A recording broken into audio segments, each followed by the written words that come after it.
Productions தயாரிப்பில் super star Rajinikanth, Vishnu Vishal, Vikrant நடிக்கும் லால் சலாம் உலகமெங்கும் வெற்றி நடை போடுகிறது. கிராமத்திலிருந்து வர்ற பெண் என் குடும்ப வாழ்க்கையை பகிர்ந்துக்கிறதுக்கு சரிப்படாதுன்னு எனக்கு தோணும். சரி, உங்க கால் ஷீட் வேணும் அப்படின்னு சொன்னோன்னா, எப்போ சார் ஷெட்யூல் என்ன?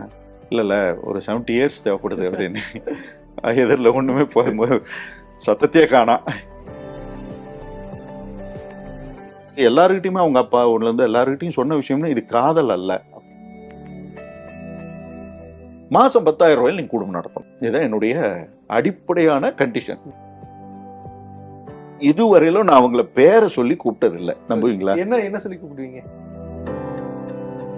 பையன் நம்ம கை விட்டு போயிட்டான், போனா அந்த பக்கம் ஒரு நடிகை கல்யாணம் பண்ணிட்டான், அவ்வளவுதான், இனிமேல் இங்க எங்க வர போறான், வந்துருவானா? பிறந்தநாள் கொண்டாட்டம் என்பதே காதலில் தான் தொடங்குது. அந்த அளவு நமக்கு வரவே இல்லையே.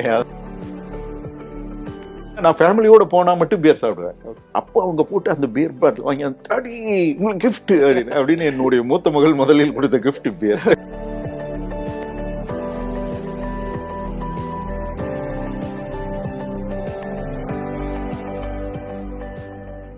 ஆனந்த விகடன் நேயர்களுக்கு வணக்கம். இந்த உறவின் மொழி எபிசோட்ல திரைக்கலைஞர், ஓவியர் திரு பொன்வண்ணன் அவர்களோட தான் பல விஷயங்கள் நம்ம பேசிருக்கோம். வாங்க பேசலாம். சார் வணக்கம். சார் வணக்கம்.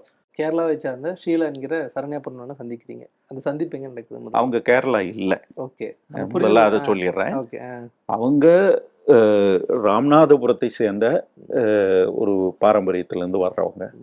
அவங்க அப்பா பிறந்து வளர்ந்ததெல்லாம் கன்னியாகுமரி, நாகர்கோயில், சேலத்தில் வந்து சேலத்திலிருந்து அவங்க முழுமையாக வந்த ஒரு தமிழ் குடும்பத்தை சேர்ந்தவங்க அவங்க. ஆனால் அவங்க அப்பா இதில் மலையாளத்தில் கிட்டத்தட்ட ஒரு 60 படங்கள் டைரக்ட் பண்ணியிருக்காரு.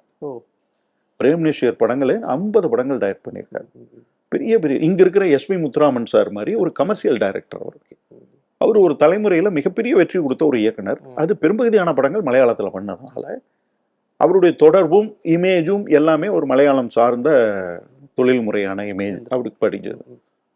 அதனால அது ஒரு மலையாளம் அப்படின்னு சொல்லப்படுற ஒரு குடும்ப பின்னணின்னு நினைச்சுவோம். அவங்க அம்மா வந்து கன்னியாகுமரி சேர்ந்தவங்க. அதனால அவங்களுக்கும் ஒரு மலையாளம், அதெல்லாம் ஒரு காலகட்டம் வரையிலும் ட்ராங்கூர் ஒரு சமஸ்தானத்துல தான் இருந்தது அந்த பின்னணி அவங்களுக்கு. சரி, அப்படியே ஒருவேளை அது கேரளாவா இருந்தாலும் ஒன்றும் இப்போ எனக்கு ஒன்றும் பிரச்சனை இல்லை. சரி, ஓகே, நீங்க கேட்டதுக்காக நான் சொல்றேன், தெளிவுக்காக சொல்றேன். எனக்கு அதுல எந்த பிரச்சனையும் இல்லை. அவங்கள நான் சந்திச்சது அப்படின்னா ரெண்டு இருக்கு. ஒன்று, ஒரு திரைத்துறைக்குள் பயணிக்கிற ஒருத்தனா, என்னுடைய நான் திரைத்துறைக்குள்ள வந்ததும் அவங்க திரைத்துறைக்குள்ள வந்ததும் சமகால கட்டங்கள். 90கள் 85, 84, 85. நான் மதர்லேண்ட் பிக்சர்ஸ்ல வரும்போது அங்க வந்து நாயகன் திரைப்படம் வந்து அப்பதான் அனௌன்ஸ் பண்ணப்படுது. அதுக்கு முன்னாடி இதய கோயில் படத்துல நான் வந்து பாரதி ராஜா சாரோட, இது மணிரத்ன சாரோட மதர்லேண்ட் பிக்சர்ஸ்ல நான் வேலை பார்க்குறேன். அப்போ இதய கோயில் முடிச்சோன்னா ஒரு நாயகன், அந்த ப்ராசஸ்லயே நாயகன் ஸ்டார்ட் ஆயிடுச்சு. அப்போ அவர் வந்து இவங்க வந்து 85ல் நாயகன்ல கமிட் ஆகுறாங்க. நான் 85ல் வந்து திரைத்துறைக்குள்ள ஒரு இயக்குனராக நான் உள்ள நுழைறேன். நான் 10 வருஷம் இப்படி போராட்டத்தில் நான் ட்ராக் எடுத்து வர்றேன். அவங்க ஒரு 10 வருடம் நடிகையா, அவங்க ஒரு 10. அப்போ நான் ஒரு பார்வையாளனா, ஒரு ரசிகனா, ஒரு திரைத்துறைக்குள் இருப்போம்னா நான் வந்து அவங்கள ஒரு ஆர்டிஸ்டாக பல டைமென்ஷன்ல நான் பார்த்துருக்கேன். பிடிக்கும், நிறைய விஷயங்கள் பிடிக்கும். ஒரு தனித்துவமான ஒரு நடிகை. அதுவும் நாயகன்லாம் பார்க்கும்போது நமக்கு ஒரு இமேஜ் வைஸ் அது ஒரு கேரக்டரோட சேர்ந்து பார்க்கும்போது அந்த பிரமிப்பு எல்லாமே இருந்தது. அது அவ்வளோதான். ஒரு நடிகை எனக்கு அவங்கள தெரியும். இது எங்க வந்து புள்ளியில இணையிறோம்னா பாரதி ராஜா சாரோட கருத்தம்மா படத்துல. கருத்தம்மா திரைப்படத்துல வந்து நான் ஒரு உதவியாளராகவும் அந்த படத்தில் நடிகனாகவும் இருக்கேன். அந்த நடிப்பு அப்படின்னு வரும்போது என்னுடைய துணைவியாரா அந்த திரைப்படத்தில் நடிச்சவங்க இவங்க. அப்படி ஒரு புள்ளியில அங்க அவங்க ஆரம்பிச்சு நான் இங்க ஆரம்பிச்சு 2 பேர் வந்து அந்த கருத்தம்மா புள்ளியில வந்து இணையிறோம். அது ஒரு நட்பு. அவங்க ஒரு ஆர்டிஸ்ட், நான் ஒரு ஆர்டிஸ்ட் வித் டெக்னீஷியன் அப்படிங்கிறதுனால எங்களுக்குள்ள நான் பழக்க வழக்கங்களோ எல்லாமே ஒரு ஃப்ரெண்ட்லியா இருக்கும், அவ்வளோதான். அதனுடைய தொடர்ச்சியா பசும்பொன் பண்றாங்க. பசும்பொன்லையும் நான் ஆக்ட் பண்றேன். ப்ளஸ் டெக்னிக்கலாக டைரக்டர் டிபார்ட்மெண்ட்லேயே இருக்கும். அப்போ இன்னும் அவங்க ஏற்கனவே ஒரு 2 படம் பண்ணின ஒரு பேனரில் பண்ண அப்படிங்கிறதுனால இன்னொரு நட்புகள் வந்து கொஞ்சம் அடர்த்தியாக இருக்கும், அவ்வளோதான்.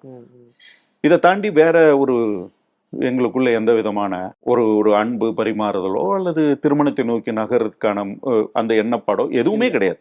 எதுவுமே இல்லை. சாதாரணமான ஒரு பழக்க வழக்கம். பசும்பொன் முடிஞ்சிருச்சு. முடிஞ்ச பிறகு அவங்க அவங்க ரூட்டுக்கு போயாச்சு. நான் அடுத்த வேலைக்கான நான் நடிக்கிறதுக்கான அடுத்தடுத்த பயணத்தை நோக்கி நகர்றேன்.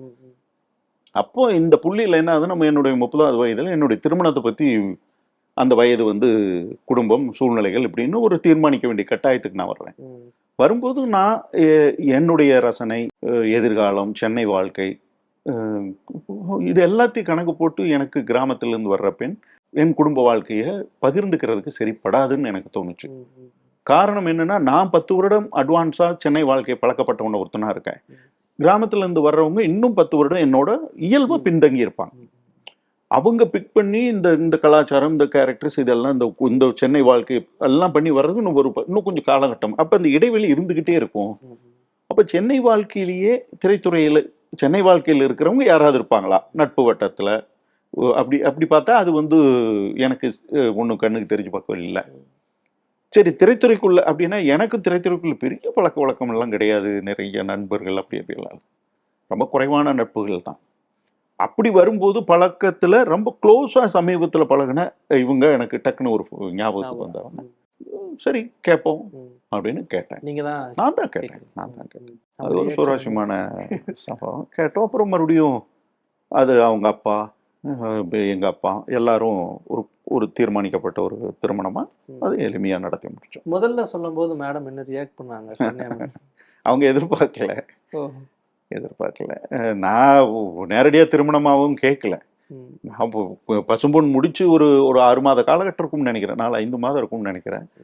அப்போ ஒரு நாள் திடீர்னு ஃபோன் அடிக்கிறேன். அப்போ லேண்ட்லைன் தான் ஃபோன் அடித்தேன். நான் அதுக்கு முன்னாடி அவங்க வீட்டுக்கெல்லாம் ஃபோன் பண்ணினதே இல்லை. ஷூட்டிங் ஸ்பாட்டில் சந்திச்சதோட சரி, அவ்வளோதான். அப்போ ஃபோன் அடிச்சோன்னா, சார் சொல்லுங்கள் சார் அப்படின்னு, இப்படி ரொம்ப நாள் ஆச்சு எப்படின்னால விசாரிக்கிறது எல்லாம் முடிஞ்சிருச்சு. சரி, உங்கள் கால் ஷீட் வேணும் அப்படின்னு சொன்னோன்னா, அப்படியே சார் படம் பண்ணுறீங்களா, ரொம்ப கங்க்ராச்சுலேஷன்ஸ் அப்படின்ட்டு ஃபோனில் சொல்லிட்டு, எப்போ சார் ஷெட்யூல் என்ன? இல்லை ஒரு 70 இயர்ஸ் தேவைப்படுது அப்படின்னு. ஓகே, எதிரில் ஒன்றுமே சத்தத்தையே காணா. படத்துக்கு பேசுகிறவங்க 70 நாள் கேட்பாங்க, 70 வருஷம் கேட்குறது அப்படின்னா இது என்ன? இது அப்போ குழந்தை, அவங்களும் ஒரு குழந்தை கிடையாது இல்லை. இது என்னமோ விட்டு போடுறாண்டா அப்படிங்கிற நினைச்சாங்களா, அல்லது என்ன ஐயோ இவன் அப்படி என்ன நினைச்சாங்க தெரியல. சைலண்ட். என்னங்க சத்தத்தையே காணா அப்படிவேன். இல்லை என்ன சொல்கிறீங்கன்னு எனக்கு புரியும். அப்பா அம்மாட்ட பேசுங்க, பேசிட்டு சொல்லுங்கள், ஒரு வாரம் கழிச்சு நான் ஃபோன் பண்ணுறேன் அப்படின்ட்டு வச்சுட்டேன். அப்புறம் ஒரு வாரம் கழிச்சு நான் மறுபடியும் ஃபோன் பண்ணோன்னே அப்புறம் அவங்க வீட்டில் டிஸ்கஷன் போயிருக்கு. அப்புறம் அவங்க அப்பாட்ட சொன்னோன்னா, அவங்க அப்பா பாரதராஜா சாருக்கு ஃபோன் அடிச்சு அவர் பேசியிருக்காரு. அவர் டைரக்டர் தானே, பேசியிருக்காரு. பேசணுன்னா பாரதிராஜா சார் வந்து எனக்கான உத்தரவாதமும் ப்ளஸ் அவர் வீட்டுக்கே போய் அவன் நல்ல பையன் அப்படின்னு என்னுடைய சார்பாக அவர் பேசினார். அவரே போய் அவங்க வீட்டில எல்லாம் பேசினாரு. அவங்க அப்பா அவங்க டைரக்டர் வீட்டில் போய் பேசினாரு. அப்போ அவங்களும் அந்த உத்தரவாதம் கிடைச்ச பிறகு என்னை நோக்கி மறுபடியும் அவங்க அப்பா வந்தாங்க. நாங்கள் சந்திச்சோம். அப்புறம் நான் அன்னைக்கு டைரக்ட் பண்ணி தோத்துருக்கேன். அப்கமிங்கில் அப்போ தான் ஆக்ட் பண்ணிக்கிட்டு இருக்கேன். அப்போ நான் என்னுடைய குடும்ப சூழ்நிலை, நான் இருக்கிற சூழ்நிலை, பொருளாதார சூழ்நிலை ப்ளஸ் மனசு சார்ந்து நான் இதை அட்டன் பண்ணும்போது என்ன நோக்கத்துக்கு அட்டன் பண்ணுறேன், இப்படி எல்லாத்தையும் தெளிவுபடுத்தினேன் என்னுடைய மாமாட்ட. அப்போ அவர் புரிஞ்சுட்டு போனவர் உறுதியாக இருந்தார். அவர் இல்லை இதை நோக்கி நகர்ந்துடலாம் அப்படின்னு உறுதியாக இருந்தார். அப்புறம் அது நான் சொன்ன பிறகு நான் இதுவரையிலும் என்னுடைய குடும்பத்தில் இதை பற்றி எதுவுமே சொல்லலை. அப்போ நான் சொன்னேன், நீங்கள் சரி, நான் என் குடும்பத்துக்கு சொல்லணும். அவங்க ஒத்துக்கலைன்னா இல்லை ஒத்துக்குப்பாங்க, எல்லாரையும் ஒத்துக்க வச்சு இந்த திருமணம் நடக்கணும். யாரையும் தவிர்த்துட்டு இந்த திருமணத்தை முன்னிறுத்தக்கூடாது. உங்களுக்கு திருப்தி, அது மாதிரி அந்த பக்கமும் நான் ஒரு திருப்திப்படுத்தணும். ஒருவேளை பயம் இருந்தா கூட அது வாழ்க்கை சூழல்ல சரி பண்ணிக்கலாம். ஆனா அவங்களோட உத்தரவாதமும் அவங்களுடைய ஒத்துழைப்பதோட தான் நடக்கும் அப்படின்ட்டு அப்புறம் மறுபடியும் என்னுடைய குடும்பத்தை சார்ந்தவங்கள்ட்ட எல்லாம். அப்ப நான் சிறு வயதிலிருந்து நான் ஒரு சில கேரக்டர் இருக்கும் இல்லையா, அதனால அவங்களுக்கு பெரிய ஷாக் எல்லாம் இல்லை. அதுல அப்பாவுடைய ரியாக்ஷன் என்னவா இருந்துச்சு? அதெல்லாம் ஒன்றும் பெரிய இது இல்லை. அவன் பிடிச்சதை செய்வான், அவன் சொன்னது செய்வான் அப்படிங்கிற லெவல்ல தான். ஏன்னா நான் சிறு வயதிலிருந்தே அப்படித்தான் இருந்திருக்கு. என்னுடைய செயல்பாடு கிராமத்துல வந்து நான் ரொம்ப முற்போக்கான நிறைய விஷயங்களை வந்து செஞ்சிருக்கேன்.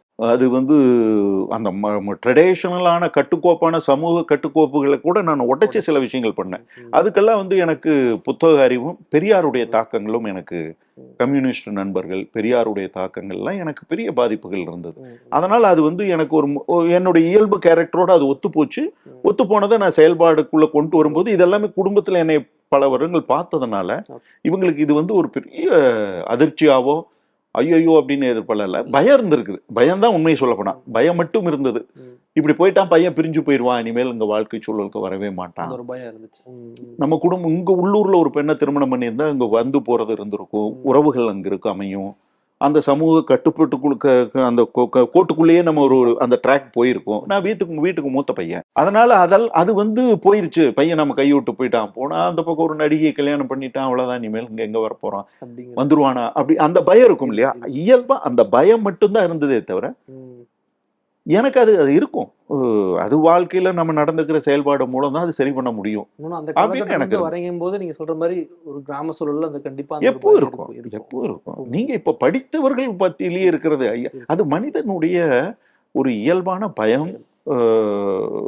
அது இயல்பா இருக்கும். அதை நம்ம தவறுனே சொல்ல முடியாது.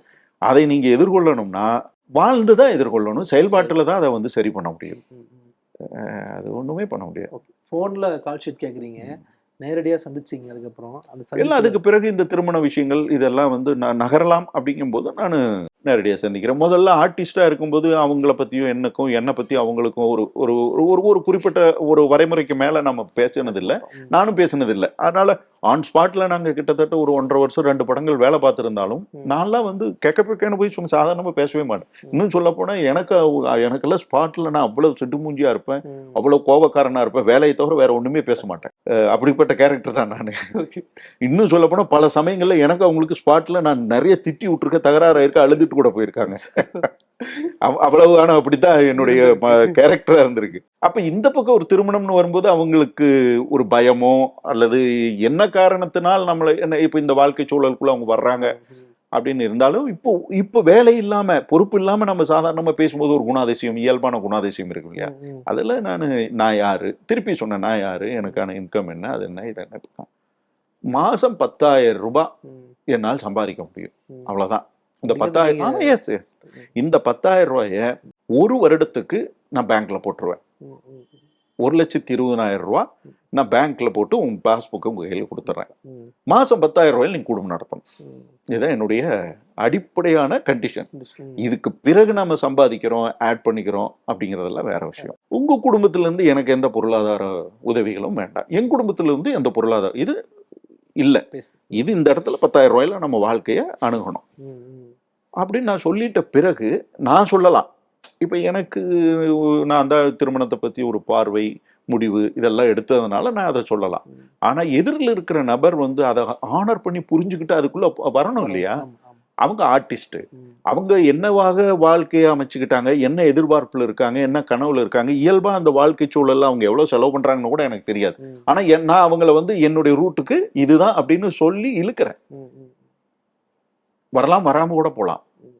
ஆனா முழுமையா வந்து அந்த 10,000 ரூபாய சொன்ன வேத வாக்கு மாதிரி எடுத்துக்கிட்டு அதுக்கு அவங்க வேலை பார்த்தாங்க. கிட்டத்தட்ட எங்க குடும்ப வாழ்க்கையினுடைய ஆரம்பம், அஸ்திவாரம் அந்த 10,000 ரூபாய் திட்டமிடல்ல தான் ஸ்டார்ட் ஆச்சு. அது இன்னைக்கு வரையிலும் நாங்க அந்த திட்டமிடல்ல வசதிகள் வந்திருக்கு அல்லது பொருளாதாரத்தில் நாங்க குறைவா இருந்திருக்கோம், அப் அண்ட் டவுன்ஸ் எல்லாமே இருந்திருக்கு. ஆனா அந்த திட்டமிடல் மட்டும் இயல்பா எங்களுக்குள்ள இருந்தது. அது இன்னைக்கு வரல இருக்கு. அந்த சந்திப்புல வந்து ஏன் வந்து அதாவது நீங்க ப்ரப்போஸ் பண்ணீங்க அந்த விஷயங்கள்லாம் கேட்டாங்களா? கேட்பாங்கல்ல. அப்ப நான் அதேதான் இது சொன்ன காரணங்கள் வேற ஒன்றும் சொல்றது. நான் அவங்ககிட்ட எல்லாருக்கிட்டையுமே அவங்க அப்பா இருந்து எல்லாருக்கிட்டையும் சொன்ன விஷயம்னா இது காதல் அல்ல, புரிதல். வாழ்க்கையை பத்தி அடுத்த ஒரு 20 வருடம், அதுக்கு அடுத்த 30 வருடம், அப்புறம் அதுக்கு அடுத்த ஒரு தலைமுறை எதை நோக்கி போகணும், அவங்களுக்கு என்ன கொடுக்கணும். நான் போராட்டத்திலே இருக்க முடியாது. எனக்கு ஒரு பிளஸ்ஸான ஒரு துணை தேவை. அவங்க சென்னை வாழ்க்கை புரிஞ்சவங்களா இருக்கணும், ஒரு ரசனைக்குள்ளவங்களா இருக்கணும், திரைத்துறையை புரிஞ்சுக்கிட்டவங்களா இருக்கணும். அப்படி இருக்கும்போது எனக்கு குடும்பத்துக்குள்ள போராட தேவையில்லை. 2 பேரும் இணைந்து அடுத்த தலைமுறையை நோக்கி நகர்றதுக்கு, அது படிக்கிறதுக்கு எல்லாத்துக்கும் இருக்கும்னு நினைக்கிறேன். இது காதல் கிடையாது. நீங்க இப்ப கூட எனக்கு பிடிக்கலன்னு சொன்னா நான் வருத்தப்பட மாட்டேன். ஓகே, ஃப்ரெண்ட்லியா உங்களுக்கு விருப்பம் இல்லைன்னு போறோம்னு தான் நினைப்பேனே தவிர வருத்தம் எல்லாம் ஒண்ணும் இல்லை. இப்படித்தான் பேசணும். இதேதான். இதுல ஒண்ணும் அது வந்து ரொமான்டிக் அப்படின்னு சொல்ல பார்த்தா என்ன எப்ப பாரு கணக்கு வழக்கு பேசணும் மாதிரி தான் பேசிட்டு உட்கார்ந்து இருந்தோம். ஆச்சரியமா தான் இருக்கு. ஆனா அது ஒண்ணும் பண்ண முடியாது. நாம போய் இன்னும் சொல்ல போனா அந்த ஒரு ஒரிஜினலான அந்த குணாதிசயத்தை மாத்திக்கிட்டு நாம பண்ணுனா நமக்கே நடிப்பு அவ்வளவு தாங்காது. ரொம்ப ஆர்டிபிஷியலா இருக்கு. நமக்கே நம்மளை பத்தி காமெடி ஆயிரும். சரி, நடிப்பு தாண்டாம ரொமான்டிக்கா நீங்க கொடுத்த விஷயங்கள் ஒண்ணும் இல்ல, ஒண்ணும் கிடையாது. அன்பை தவிர வேற என்ன இருக்கு? இதுவரையிலும் நான் அவங்கள பேரை சொல்லி கூப்பிட்டது இல்ல. நம்புவீங்களா? என்ன சொல்லி கூப்பிடுவீங்க? என்னன்ட்டு நானா ஏங்க வாங்க அப்படி இப்படியே தான் இருக்கும். என்னடா இப்போ இன்னும் சொல்ல போனா அந்த ஒருத்தர் இல்லை அப்படின்னா என் டாக்டர் இருந்தாடி அம்மா எங்கடா இருக்காங்கன்னு கேட்டுருவேன். என் மாமா இருந்தாங்க அப்படின்னா அவங்க கிட்ட கேட்பேன், எங்க போயிட்டாங்க அப்படின்னு கேட்பேன். இவங்க கிட்ட வாங்க போங்கன்னு தான் சொல்லுவேன். இன்னும் எனக்கு என்ன ஒரு பழக்கம்னா, சின்ன குழந்தையா இருந்தாலும் ஒரு எங்க வீட்டுல ஒரு பூனை இருக்கு, அதை வாங்க வாங்க லியோ அப்படின்னு தான் கூப்பிடுவேன். அந்த வாங்க போங்கன்னு இருக்கு இல்லையா, அதை வந்து குழந்தைகளா இருந்தாலும் பெரியவங்களா இருந்தாலும் எனக்கு வந்து அப்படியே பேசி ஒரு மரியாதை, அது மரியாதைங்கிறதுக்காக மட்டும் இல்ல, அது என்னமோ எனக்கு பிடிக்கும். வா போ அப்படின்னா அது என்னமோ அது ஒரு அது எனக்கு வரவே வராது. ரொம்ப உரிமையில யாராவது என்னடா தம்பி சௌரியமா இருக்கியா அப்படின்னு கேட்கறது ஒரு இடத்துல கேட்பேன். மற்றபடி பெரும்பகுதி வாங்க போங்க தான். அப்படிதான் இருக்கும். அது இன்னைக்கு வரலாம் அவங்கள நான் பேர் சொல்லி கூட கூப்பிட்டது இல்லை. மேடம் என்ன கூப்பிடுவாங்க? ஏதாவது செல்ல பேர் வச்சிருக்காங்களா? இல்ல இல்ல இல்ல இல்ல அவங்களுக்கு அதாவது இந்த இடத்துல என்னன்னா மெச்சூரிட்டி லெவல், அன்புக்கு வந்து பல டைமென்ஷன் இருக்கு அதை வெளிப்படுத்துறதுக்கு. அதுக்கு நம்ம வந்து ஒரு 20 வயதுல 18 வயது டு 25 வயதுல இருக்கக்கூடிய அந்த ஹார்மோன் சேஞ்சஸ்ல வர்ற ஒரு அன்பு, காதல், அதுல நம்ம என்ன வேணாலும் பேசலாம். ஒருவேளை நான்லாம் வந்து இந்த படிப்பு அது இதுன்னு ஏதோ மெச்சூரிட்டி லெவல் எப்படி தெரிஞ்சதுனாலே என்னன்னு தெரியல, அது மாதிரி பேசி பழக்கமே இல்லை. பேசினா எனக்கே காமெடியா இருக்கும். கேட்டிருக்காங்க ரொமான்டிக்கா பேசுங்க. இல்ல இல்ல இல்ல எதிர்பார்க்கலாம், ஆனா இல்ல வெளிப்படுத்தினது இல்லை. அதுக்கு அது அப்படிதான் அப்படியே கிராஸ் ஆயிருச்சு. ஒருவேளை அது குறைய இருந்தா குறைதான், நிறைய நாள் நிறையதான், வாழ்க்கை அப்படியே கடந்தாச்சு, அவ்வளவுதான். மேடம் என்ன கிஃப்ட் கொடுத்துருக்காங்க முதல் சந்திப்பு? எனக்கு அவங்க வந்து அப்போ ஏதோ ஒரு ஸ்டார் நைட் ப்ரோக்ராம் ஸ்லோன் போனாங்கன்னு நினைக்கிறேன். போயிட்டு வந்து எனக்கு எக்ஸஸ் பர்ஃப்யூம் ஒன்று எனக்கு கிஃப்ட் பண்ணாங்க. இன்னைக்கு ஒரு அந்த எக்ஸஸ் தான் நான் யூஸ் பண்றேன். அப்போ கொடுத்த அந்த பிராண்ட். அதனால அவங்க ஃபர்ஸ்ட் கொடுத்த கிஃப்ட் வந்து எக்ஸஸ். இன்னைக்கும் நான் ஒரு பிறந்த நாளுக்கு ஒரு கிஃப்ட் கொடுத்தது இல்லை. ஆனா அவங்க எப்போ என்னுடைய பிறந்த நாள்னாலும் போய் ஷர்ட்ஸ் எடுத்துட்டு வருவாங்க, வேற ஏதோ ஒன்று எடுத்துட்டு. பொதுவாக அந்த கிஃப்ட் கொடுக்கறது இருக்கு இல்லையா, அது ஒரு குணாதிசயம். இப்போ அதை நம்ம எப்படி பார்க்கணும்னா, வாழ்க்கை சூழல் தான் அதை தீர்மானிக்குது. இப்போ என்னுடைய 20 வயது வரையிலும் நான் ஒரு கிராம வாழ்க்கையை வாழும்போது அங்கே வந்து பிறந்த நாள் கொண்டாட்டம் என்பது இல்லவே இல்லை. வாழ்க்கை சூழல் ஒரு ஒரு அப்பா அம்மா நல்லா இருப்பா அப்படின்னு ஏதோ ஒரு போய் சாமி கும்பிட்டுவான். அதாவது பிறந்த நாள் அப்படின்னா பிறந்த நாளா சரி போய் ஒரு கோயிலுக்கு போயிட்டு வா, அதோட தான் இருக்கும். அந்த கோயிலை நோக்கி நகர்த்துறது விஷயம் மட்டும்தான் நடக்குமே தவிர, அதை தாண்டி ஒரு கிஃப்டா கொடுக்குற வாழ்க்கை சூழல் அவங்களுக்கு அப்படி இல்லவே இல்லை. நானும் எதிர்பார்க்கிற மனநிலையும் இல்லை. இப்போ நண்பர்களா இருக்கட்டும், அதா இருக்கட்டும், ஒரு கல்லூரி வாழ்க்கையை நோக்கி நகரும் போது இயல்பா நமக்கு அந்த பிறந்த நாள் கொண்டாட்டம்ங்கிறது எங்க வரும்னா, ஒரு பெண்ணினுடைய அன்பை பகிர்ந்துக்கிற ஒரு 18 வயதுல தான் அந்த பிறந்த நாள் கொண்டாட்டம்ங்கிறதே உள்ள வருது. என்னடா உனக்கு நீங்க பிறந்த நாளா அப்படின்னு அவங்க ஒரு கிஃப்ட் வாங்கி கொடுக்கும் போது, அல்லது அவளுக்கு ஒரு கிஃப்ட் வாங்கி காதலிக்கு ஒரு கிஃப்ட் கொடுக்குறோம் அப்படின்னா அங்கதான் தொடங்குது. பிறந்த நாள் கொண்டாட்டம் என்பதே காதலில் தான் தொடங்குது. அந்த அளவு நமக்கு வரவே இல்லையே, அதனால அதுவும் இல்லை. இருவரும் மருத்துவர்கள், நீங்களும் சரண்யா மேடம் உட்காந்து பேசும்போது 2 பேரையும் ஒரு இடத்துக்கு வந்து நம்ம கொண்டு வந்து நிறுத்திட்டோம்ப்பா அப்படின்ட்டு அந்த டாக்ஸ் எல்லாம் போயிருக்காங்க. அந்த இல்ல, என்ன குழந்தைகளை பத்தி என்னைய விட என் துணைவியாருக்கு அதிக கனவுகள். படிக்கணும், அதுல எவ்வளவு அதிகபட்சமா வந்து உயரமா போகணும். அதுவும் மருத்துவத்துறை அப்படின்னு சொல்லும்போது ரொம்ப மகிழ்ச்சியானது, பெருமையானது, பிளஸ் அதே சமயத்துல சர்வீஸ் ஓரியன்டானது. ஆனாலும் குழந்தை நேரத்துக்கு பசங்க இன்னும் நேரத்துக்கு சாப்பிட முடியல, தூங்க முடியல, இரவு முழுக்க வேலைகள் இருக்காங்க, குழந்தை அப்படியெல்லாம் அவங்க அந்த ப்ரெஷர் அனுபவிக்கும் போது ஒரு சங்கடங்கள் இருக்கும். ஒரு தாயா அவங்களுக்கு ஒரு சங்கடங்கள் இருக்கும். இப்போ நான் எப்படின்னா கொஞ்சம் ப்ராக்டிக்கலா பார்ப்பேன். ஒரு திரைத்துறைக்குள்ள நான் வரும்போது 20 வயதுல ஒரு உதவியாளரா எந்த வசதியும் இல்லாம, தங்குற வசதி இல்லாம, உணவு வசதி இல்லாம, வேலை வசதி இல்லாம வாழ்க்கையை ஒரு 10 வருடம் போராடி இருக்கோம். அப்ப அந்த 10 வருட போராட்டத்தை தான் இன்னைக்கு இந்த பசங்க, ஆனா இவங்க எல்லா வசதிகளோடும் போராடுறாங்க. அப்படி இது எனக்கு ஒரு இன்னும் இன்னும் இன்னும் அடுத்தடுத்த எபிசோடுகள் போகும்போது அடுத்தடுத்த எபிசோட்ல இவ்வளவு பிரச்சனை இருக்கு. ஆனா ஒரு அம்மாவா யோசிக்கும் போது அவங்க இதெல்லாம் யோசிக்க மாட்டாங்க. என் குழந்தை, என் பொண்ணு சாப்பிடலையே, என் பொண்ணு தூங்கலையே அப்படிங்கறதா அது இருக்கு. அதுதான் சொல்றேன், தாய்மை எப்போதுமே கொஞ்சம் உயரமான இடம் தான். அதை தாண்டி ரொம்ப மகிழ்வான விஷயம்தான். ஒரு குழந்தைகள் நம்ம நம்ம நம்ம நம்ம ஆசைப்பட்டதை விட அவங்க ஆசைப்பட்டதுக்கு நம்ம படிக்க வைக்க முடியுதே, காலம் அதுக்கு ஒத்துழைச்சிருக்கு. அப்படிங்கும்போது இன்னும் கொஞ்சம் ஓட வேண்டியது இருக்கு, திட்டமிட வேண்டியது இருக்கு, அதெல்லாம் இருக்கத்தான் செய்யுது. அவங்க பிரியப்பட்டு வாங்கி கொடுத்த விஷயங்கள் யாருக்கு? உங்களுக்கு குழந்தைகளா? குழந்தைகள்லாம் என் பொண்ணு வந்து பிரியப்பட்டுன்னா, நான் ஒரு மகேந்திரா ரெசார்ட்ஸ்ல வந்து ஒரு முறை போயிருந்தோம் 10 வருஷங்களுக்கு முன்னாடி. எப்பவுமே வருஷம் வருஷம் அங்கே போவோம். அப்படி நாங்கள் போகும்போது மகேந்திரா ரெசார்ட்ஸ்ல அந்த ரிங் எல்லாம் போட்டு அது ஆக்டிவிட்டீஸ் எல்லாம் கொஞ்சம் வைப்பாங்க. அப்படி வைக்கும்போது எனக்கு ஒரு பீர் ஒன்று வாங்கி கொடுத்தாங்க. சரி, ஓகே. எனக்கு வந்து பியர் சாப்பிட பிடிக்கும். அது பியர்னா ஒரு ஒரு நல்ல அட்மாஸ்பியர் இருக்கணும். ஒரு சின்ன ஒரு பாட்டில் வாங்கி வச்சுக்கிட்டு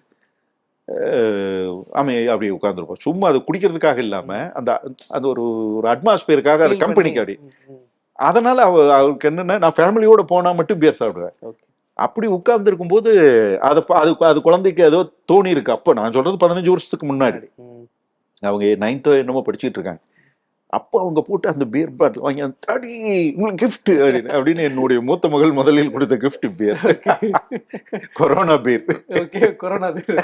மருத்துவரான பிறகு 2 பேரும் இல்ல, மருத்துவரான பிறகு இப்போ அவங்களுக்கு என்ன 24 மணி நேரம் முழுமையா வேலையில எனக்கு கிஃப்ட் வாங்குறதுக்கும் அதுக்குமா பாவம் அவங்களுக்கு யோசனை கூட. யதார்த்த வாழ்க்கைகள் சாதாரணமான சூழல் அத்தனையும் ஆடப்பட்டு போயிடும். இன்னைக்கு அது நான் நினைப்பேன், அன்னோன் ஃபிகர்கள் யாருன்னு தெரியல, முகம் தெரியல, அவங்க ஹாஸ்பிட்டல்ஸில் படித்தவங்க, படிக்காதவங்க, வயசானவங்க, எளிமையானவங்க எல்லாரும் வர்றாங்க. ஆனால் அந்த குழந்தைகளுக்கு அந்த அவங்களுக்கு ஒரு வைத்தியம் பார்த்து, இப்போ என்னென்னா என்னுடைய சின்ன பொண்ணு வந்து குழந்தைய பார்க்கவே மாட்டாங்க. அந்த டெலிவரிக்கு பிறகு அந்த குழந்தையினுடைய முகத்தை பார்க்கறத விட அம்மாவை காப்பாற்றணும் அப்படிங்கிறது அவங்களுடைய கவனம். டெலிவரி ஆன பிறகு என்னுடைய மூத்த மகள் இருக்கால்ல, அவ வந்து வாங்கிட்டு போயிடுவான். அப்ப அவங்களுக்கு என்னன்னா அம்மாவை பத்தி கவலை இல்லை, குழந்தை அழுதுதான் இல்ல குழந்தை வந்து எப்படி இருக்கு அது அப்படி இப்படி இப்படி 2 பேருக்கு 2 டைமென்ஷன். இவங்களுடைய பார்வை அம்மா குழந்தைய நார்மலா வெளியே எடுக்கணும், அம்மாவை காப்பாற்றணும். இவங்களுடைய பார்வை அம்மாவை பத்தி கவலை இல்லை, குழந்தைய எப்படியாவது அடுத்த லெவலுக்கு கொண்டு போகணும். இப்படி ஒரு தொடர்ச்சியா அவங்க 2 பேரையும் பாக்குறோம். அதனால அவங்களுடைய வாழ்க்கை, அவங்களுடைய எண்ணங்கள் இங்கிருந்து நான் வெளியிருந்து அப்சர்வ் பண்ணும்போது மருத்துவர்கள் வந்து ஒரு பெரிய பங்களிப்பு செய்யறாங்க. பெரிய சமூகத்துக்கு மிகப்பெரிய பங்களிப்பு செய்யறாங்க. அதாவது மெக்கானிக் நம்ம சொல்லுவோம், வண்டி காரு மெக்கானிக் மாதிரி உடல் மெக்கானிக்கல் தான் அவங்க. ஆனா உளவியலா அவ்வளவு பிரச்சனைகள் இருக்கு ஒவ்வொரு கேரக்டருக்கும். இந்த பாடியில் இருக்கக்கூடிய உள் சிஸ்டங்கள் இருக்க, உள் சிஸ்டங்கள் ஒன்னு கனெக்ட் ஆகி இருக்கிறதும், ஒவ்வொரு கேரக்டர்ஸும் ஒண்ணுக்கு எப்படி இதுகள்லாம் ஒத்துழைச்சு பண்ணது ரொம்ப பிரமிப்பா இருக்கு. எனக்கு வெளியிருந்து பாதி மருத்துவத்தை வெளியிருந்து நான் பார்க்கும்போது மருத்துவத்துறையில வந்து மருத்துவரை விட உள்ள இருக்கிற உறுப்புகள் மேல பெரிய மரியாதைகள் வருது, பெரிய ஆச்சரியங்கள் வருது அந்த சிஸ்டத்து மேல. நீங்க பெரிய பெரிய புக்ஸ் படிப்பீங்க, உங்களுடைய மகள்களும் பெரிய பெரிய புக்ஸ் படிப்பாங்க. மேடம் ஏதாவது படிப்பாங்களா? படிக்கவே மாட்டாங்க.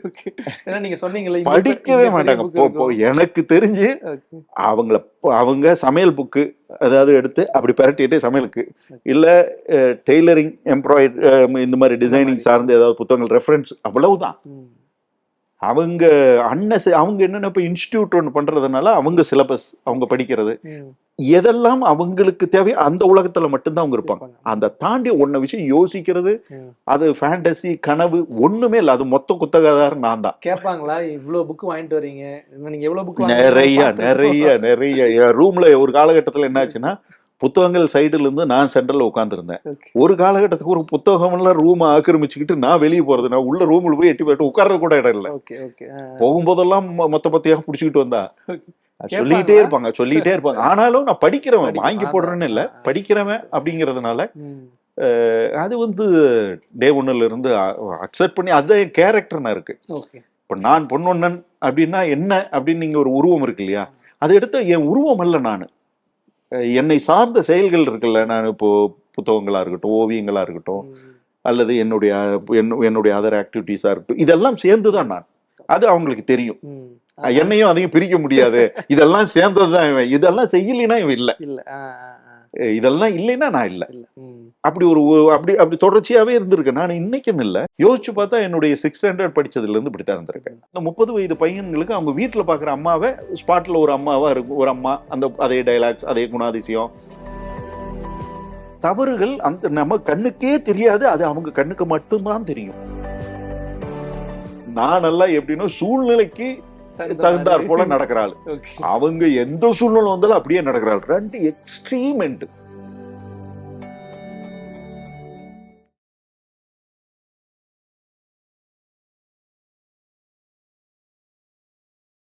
லைகா புரொடக்ஷன்ஸ் தயாரிப்பில் ஐஸ்வர்யா ரஜினிகாந்தின் இயக்கத்தில் சூப்பர் ஸ்டார் ரஜினிகாந்த், விஷ்ணு விஷால் மற்றும் விக்ராந்த் நடிக்கும் லால் சலாம் உலகமெங்கும் வெற்றி நடை போடுகிறது.